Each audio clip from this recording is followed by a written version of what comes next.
Ayan, hello po sa ating lahat. Edu, sinabing nahihirapan siya sa isang ngunit kakayahin niya ito. So, ito po yung live ni Eds, 17 hours ago. Patungkol nga po ito sa kanyang mga tinutulungan, kahit nahihirapan siya. So, dyan daw po siya nakilala. So, totoo naman po, dyan po nakilala si Edu, dyan po pumayagpag ang kanyang pangalan, so, why not, so, alam naman po natin na number 1 scouter po ni Kalingap Rab itong si Kalingap Edu, at siya po yung nakatuklas kay Rose Ann. Tama ba ako? Correct me if I'm wrong, mga ka-team EDC.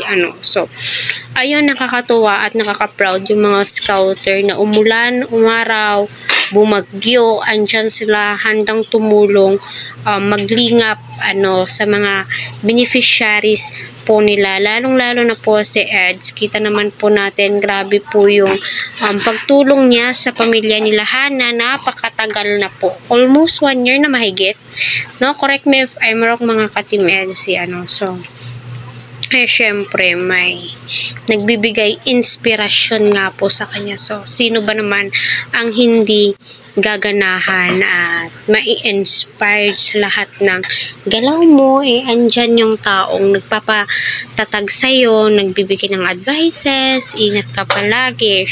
Syempre, kailangan na kailangan po ni Eds na mga high moral words, diba?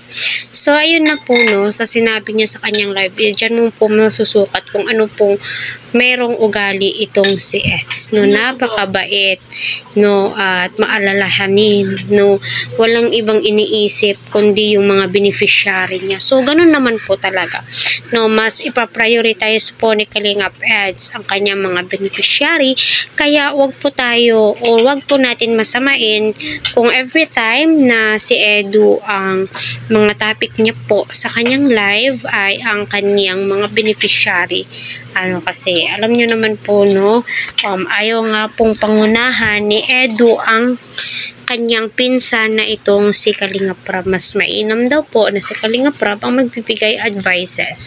At saka, kita naman po natin sa mga uploaded video ni Kalingap Edu ay marami na din po siyang tinutulungan ng mga beneficiary. Marami din po ang umaasa nga po sa kanya, diba? Nakakatuwa yung ganitong tao, yung gusto niya po yung makatulong, mag-update sa kanyang mga sponsors patungkol nga po sa kanyang mga beneficiaries.